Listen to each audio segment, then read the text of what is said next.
शरीर को हम लक्ष्य लगाते हैं, साबुन लगाते हैं, कपड़े पहनाते हैं, उसको सजाते हैं, सुंदर अलंकरण करते हैं, और यदि उस शरीर को चीर फाड़ करके देख दिया जाए तो उसमें केवल मांस है, उलझी हुई नाड़ियां हैं, रक्त है, श्लेष में धूप है, लार है, विष्ठा है, मल है, मूत्र है।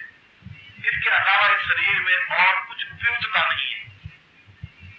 उपयुक्तता इस बात की है कि इस मलमूत्र भरी जिंदगी को, शरीर को हम इस जीवन में ही क्रिया योग के माध्यम से पूर्णता दे सके और उस जीवन को पूर्ण रूप से चेतना युक्त बनाते हुए अपने जीवन में सामर्थ्य पैदा कर सके, ऐसी ही भगवती जगदम्बा से प्रार्थना है और ऐसा ही आपको आशीर्वाद है।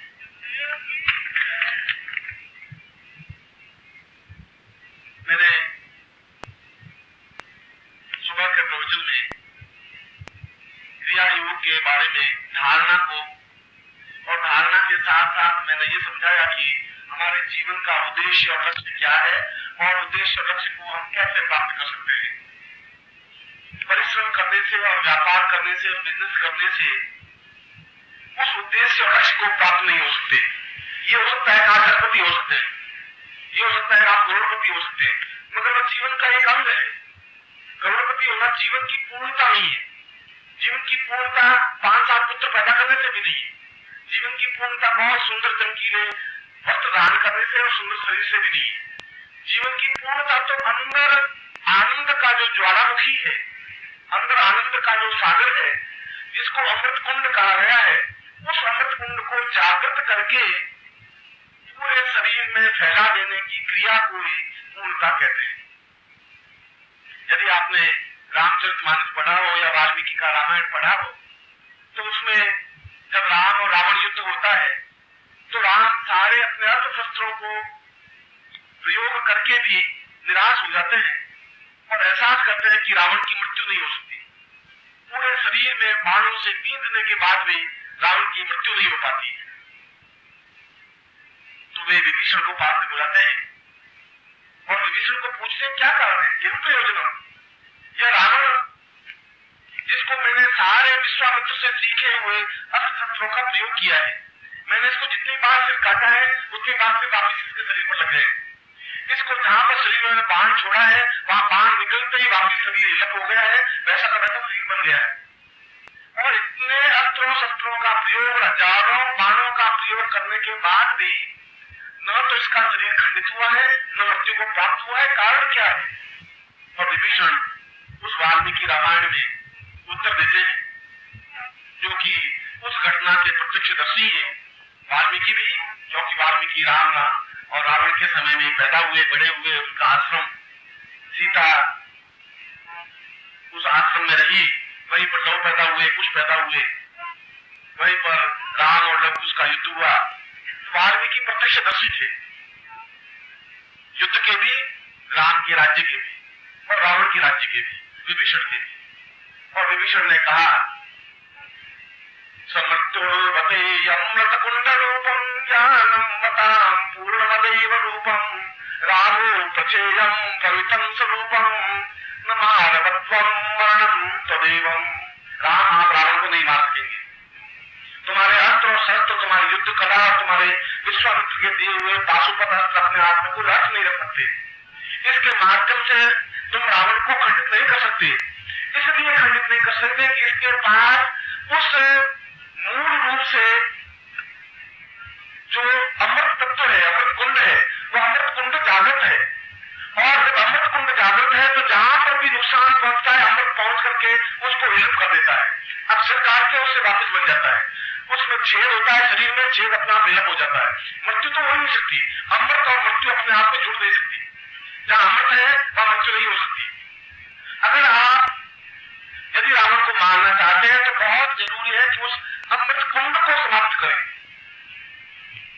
राम ने अपने आप में पूर्ण विकृत होने के बावजूद भी, और मैं पूर्ण विकृत कह रहा हूं कि 12 कला प्रदान होने के बावजूद भी 16 कला प्रदान व्यक्ति प्रत्येक प्रश्न का उत्तर जानता है, एहसास करता है, दे सकता है। ये डिफरेंस लिख रहा हूं, मैं बता रहा हूं कि वाल्मीकि स्वयं कह रहे हैं द्वादश कला मयि सवितरंत पूर्णम रामो तदीयम नाम तदैवम। मैं आपको वर्णन करता हूँ राम, आप 12 कला प्रधान है। मैं भी इस बात को कह रहा हूँ कि आप 12 कला प्रधान है, मैं आपको वर्णन करता हूँ। और 12 और 16 में 4 कलाओं का पूरा अंतर है, और वे 4 कलाएं पूर्ण राम नहीं कर सके पारिवारिक परिस्थितियों के कारण, नहीं कर सके जीवन की किसी भिन्नताओं के कारण, मगर वो अपने समय के इतिहास पुरुष थे। आज वे राम है, आज वे भगवान है। उस समय तो उन्होंने उतना ही दुख, उतनी वेदना झेली जितनी आप और हम और आम आदमी झेलता है। उन्होंने भी कह के उस बाण को सहन किया, कह के षड्यंत्र में गए, उन्होंने उसी प्रकार से वनवास गए, जंगल में रहे, भटके, लड़ाई झगड़े की, मारपीट की, पत्नी को पास में चली गई, वो सब कुछ हुआ। मगर ऐसी स्थितियां उस द्वादश कला प्रधान व्यक्ति ने पुनः पलट करके प्रश्न कर रहे हैं भगवान शिव से, क्योंकि उन्होंने रामेश्वरम की स्थापना करने के बाद में राम रावण युद्ध प्रारंभ किया था। इतिहास का एक महत्वपूर्ण अध्याय है ये, जिसको समझने की जरूरत है। और राम उसी क्षण युद्ध भूमि में बैठ जाते हैं, सामने बालू का शिवलिंग बनाते, वहीं लंका में ही, यदि आप कभी कोलंबो गए हो, कभी लंका गए हो, तो वहां पर जैसा रामेश्वरम शिवलिंग यहाँ पर है, ठीक उसी प्रकार का रामेश्वरम मंदिर लंका में भी है। उसी युद्ध भूमि में उन्होंने शिवलिंग बनाया और बुला करके पूजा करके प्रश्न कर रहे राम, पूर्वमदैव रूपम शिवत्व रूपम सवितम सदेयम प्रणम्यम वंदनम चिंतनम वदेयम सहा अंतमम हंतमम। मैं हंत हूं, मैं मर जाऊंगा, इसमें कोई दो राय नहीं। ये पराजय सूर्यवंश को समाप्त कर देगी। ये राम रावण युद्ध केवल राम रावण युद्ध नहीं है, दो सभ्यताओं का युद्ध है, आसुर सभ्यता और आर्य सभ्यता का। इस दो सभ्यताओं में आसुर सभ्यता हावी हो जाएगी। शिव, ये मेरा युद्ध नहीं है, केवल राम का युद्ध नहीं है, ये आर्य और अनार्यों का युद्ध है। और इस युद्ध में अगर मैं खत्म हो गया तो मैं पूरे अपने परिवार को कलंक देके चला जाऊंगा, मैं समाप्त हो जाऊंगा, क्योंकि मैं समझ नहीं पा रहा हूं कि ये किस प्रकार से इसके अमृत को सुखाऊं। ये तो विभीषण को नहीं बता पाएगा, मैं कहां से समझू इस बात को। ये अमृत क्या चीज है, ये तो मैंने कभी ज्ञान विश्वामित्र ने मुझे बताया नहीं, ये मैं समझा ही नहीं। ये अस्त्रों के माध्यम से इसको प्राप्त नहीं किया जा सकता, युद्ध कला के माध्यम से विजय प्राप्त नहीं कर पा रहा। और उसी समय भगवान शिव उनको उत्तर देते हैं उसी युद्ध भूमि में, और बड़ा ही सुंदर उत्तर है। वह उत्तर इस प्रवचन का आधार है, समझे। और शिव कह रहे हैं, गीर्वाण रूप पतितम रामं त्वदीयं प्रियात्म रूपम वरदं च योगम मूलोवतां कुंडलिनीं सहितं स्वांगतं पूर्वतमैव मृत्युम्।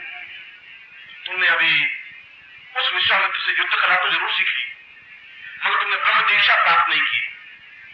तुमने युद्ध में तो पूर्ण निष्णात हुए, मगर तुम्हें इस बात का ज्ञान नहीं है कि मूलाधार से सहस्रार तक तुम्हें पहुंचना की क्रिया क्या है। और राम, तुम इस बात को भी नहीं समझ सके कि उस मूलाधार के मूल में जो अमृत कुंड है, उस अमृत कुंड को प्राप्त किए बिना जीवन में तुम पूर्णता पा भी नहीं सकोगे। अवश्य ही तुम मृत्यु को प्राप्त हो जाओगे, आज नहीं तो 10 साल बाद, मगर अपने इसके साथ। क्योंकि जीवन में जो कुछ प्राप्त होना चाहिए था वो रावण ने तो किया, तुम नहीं कर सकते। और आवश्यकता इस बात की है कि उस अमृत कुंड को अग्नि के माध्यम से समाप्त करके उसको मृत्यु को दे सकते हो। यह एक घोषणा है, यह चिंतन है, यह विचार।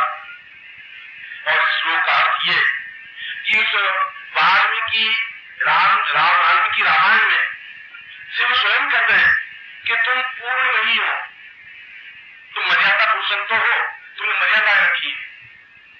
मर्यादा ये कि ये काम नहीं करना चाहिए, ये काम करना चाहिए। अगर मेरे पिता ने वनवास दिया है, वनवास, तो शहर में नहीं जाना चाहिए, वन में रहना चाहिए। और वे लंका में नहीं गए, राजतिलक भी हुआ विभीषण का तो खुद नहीं गए।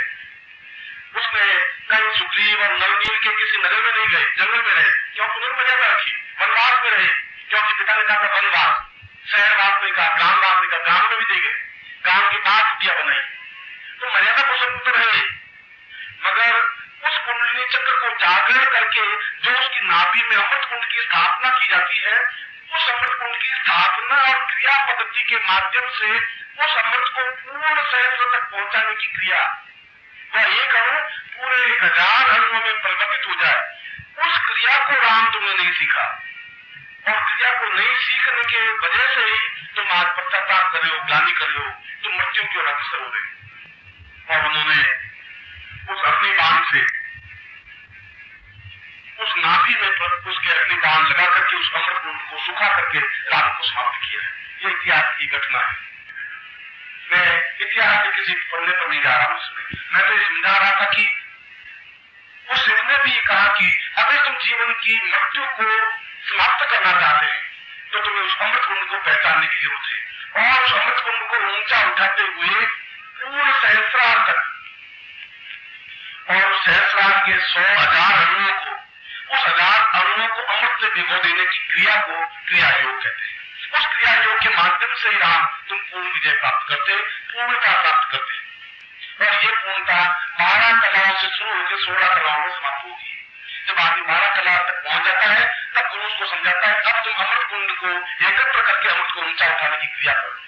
अब तो यही मालूम नहीं अमृत कुंड कहा, अब ये भी मालूम नहीं उस कुंड में अमृत तत्व किस प्रकार से बूंद बूंद इकट्ठा होता है, किस तरीके से ज्ञान के किस प्रकार से उस अमृत कुंड में अमृत एकत्र किया जाता है, उस अमृत को ऊर्ध्वीकरण किया जाता है, विरोचन किया जाता है, उस सहस्रार में छाया जाता है और उस सहस्रार से पूरे शरीर में प्रवेश किया जाता है। यह अपने आप में कुंडलिनी का एक पूरा परिच्छेद है, एक पूरा वृत्त है। और इस पूरे वृत्त को प्राप्त करने के लिए उस क्रिया योग के, क्योंकि यह तो एक्टिविटी है, उस क्रिया योग के माध्यम से यह चीज प्राप्त कर सकते हैं। कौन सी चीज? चौथी कला, 5वीं कला, 8वीं कला, 11वीं कला, 12वीं कला तक भी पहुंचना क्रिया योग के माध्यम से। और मैंने कल क्रिया योग को समझाते हुए कहा था कि क्रिया योग की मूल बेस होती ही नहीं। सबसे पहला है धारणा, और धारणा के बाद ध्यान की प्रक्रिया।